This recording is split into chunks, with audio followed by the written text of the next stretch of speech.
कंकर में शंकर समाहित होता है। मैंने सुना शिव महापुराण में एक लोहे के टुकड़े को भी तू सोना बना देता है। मैंने सुना शिव महापुराण में एक कांच के टुकड़े को तू हीरा बना देता है। मैंने सुना शिव महापुराण में कि 12 शिवरात्रि का जो वर्णन है करा, 12 शिवरात्रि का जो स्मरण करा, 5 बेलपत्र का जो वर्णन किया, वो बेलपत्र का मैं भी उसको चढ़ाना प्रारंभ करूं। 12 शिवरात्रि पूरी होगी, मेरा देव अधिदेव महादेव सुनेगा जरूर और मेरी झोली भरेगा जरूर। अब इसमें एक नियम भारी है, वो नियम का स्मरण करना कि नियम कैसा चाहिए। आप कर्जे में हो गए, परेशान हो गए, टेंशन में आ गए, जिंदगी बेकार सी लग रही है, निवेदन है मेहनत करना। जो काम को कर रहे हो, जो दुकान लगा रहे हो, जो कार्य कर रहे हो, ठेला चला रहे हो, ऑटो चला रहे हो, चलाते रहो, पर उसके साथ में बाबा पर भरोसा रखो। इसमें एक नियम भारी है। कौन सा नियम? कि मान लो 12 शिवरात्रि में आप 1-2 शिवरात्रि शिव जी के मंदिर पहुंच गए, तीसरी शिवरात्रि पर भूल गए या किसी कारणवश कहीं दूर चले गए, ना जा पाए, तो घर के जितने सदस्य हैं सबसे निवेदन है कि 12 महीने की शिवरात्रि का नियम बना रहे हो तो घर के सभी लोग बेलपत्र चढ़ाने का नियम बनाओ। उसका कारण ये है, घर का एक व्यक्ति अगर बाहर चले भी गया, घर का दूसरा व्यक्ति शिवरात्रि को भूल भी गया, घर का तीसरा व्यक्ति किसी कारणवश काम में लग भी गया, तो घर का चौथा व्यक्ति तो शिवरात्रि याद रखेगा और हमारा नियम पूरा हो जाएगा। नियम पूरा हुआ तो हमारा कार्य पूरा। हम उस नियम को पूरा करें, हम उस कार्य को पूरा। 12 महीने शिवरात्रि आती है, 5 जगह पर चढ़ाई हुई बेलपत्र, आप 1 वर्ष 12 शिवरात्रि का एक नियम ले लो, 5 जगह पर बेलपत्र समर्पित करना सीख जाओ। ये शिवलिंग, ये जलाधारी, बहुत ध्यान से देखना, ये चरण जहां से जल नीचे गिरता है, गणेश जी का स्थान, कार्तिकेय जी का स्थान, ये हस्तकमल, माता पार्वती जी का हाथ हस्तकमल, शिवलिंग, भगवान शंकर का स्थान। ऊपर से जो एक एक बूंद जल शिवलिंग के ऊपर गिर रहा है, शंकर भगवान की 5 बेटियां जया, विषहरा, शामरीबारी, दौतली, देव। बीच में जो एक मोटी सी लाइन है वो शंकर भगवान की छोटी लड़की, क्या नाम है? अशोक सुंदरी। ये पूरे शिवलिंग का वर्णन। 5 जगह पर बेलपत्र, 5 स्थान पर बेलपत्र। 12 महीने की शिवरात्रि। आप दूसरे क्या काम कर रहे हो? नहीं है नौकरी, बहुत दुख हमारे जीवन में बहुत बढ़ गया है, तो शिव पुराण कहती है कभी मौका मिले एक बेलपत्र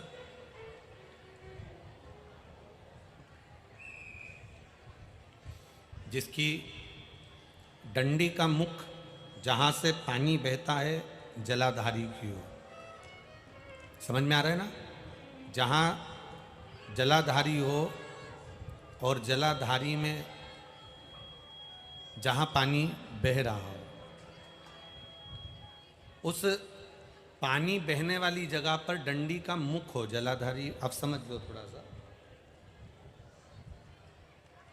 जैसे ये गोल जलाधारी है, ये शिवलिंग है, यहाँ अशोक सुंदरी है और यहाँ से पानी बह रहा है।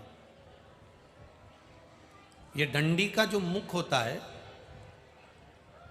उस डंडी के मुख को अशोक सुंदरी वाली जगह पर नहीं, बिल्कुल जहां से पानी नीचे बहता है बस वहीं इस डंडी का मुख हो, पत्ती का मुख महादेव की ओर।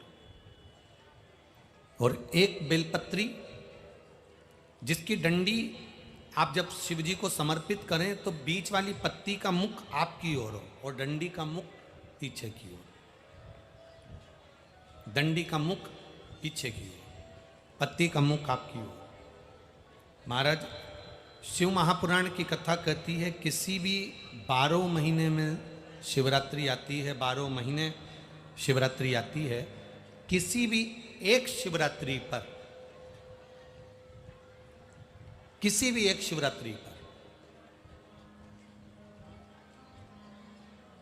अगर आप भगवान शंकर के मंदिर में जाकर ये 2 बेलपत्री समर्पित कर कर दोनों जगह पर पंचजल, मतलब जो कलश आपके पास में है, पानी का लोटा, जल का पात्र जो आपके पास में है, तो यहाँ जो बेलपत्री आपने इस ओर जल पानी बह रहा है इस ओर रखी, यहाँ पर भी 5 बार जल, उसी कलश में से 5 बार जल यहां पर, और उसी कलश में से 5 बार जल जो शिवलिंग पर आपने बेलपत्र रखिए, समर्पित करिए वहां पर। ऐसे 5 बार इधर और 5 बार शिवलिंग पर जल समर्पित कर कर अपने जो दुख हैं, अपनी जो तकलीफ है, अपना जो कष्ट है, बहुत तकलीफें जो हमें आ रही है, बहुत। एलईडी चालू करिए बाबू, एलईडी चालू करिए, एलईडियां चालू करिए।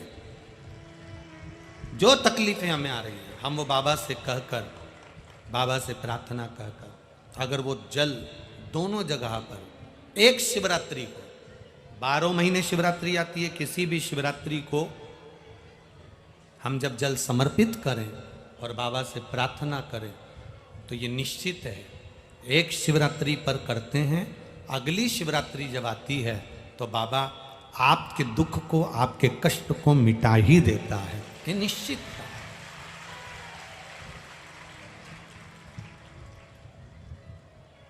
एक बेलपत्र शिवलिंग के ऊपर और एक बेलपत्र बाबा के जलाधारी के सम्मुख। अशोक सुंदर वाली जगह पे नहीं, अशोक सुंदर वाली जगह तो बीच में रह गई, पर थोड़ा आखिरी कोना, आखिरी कोना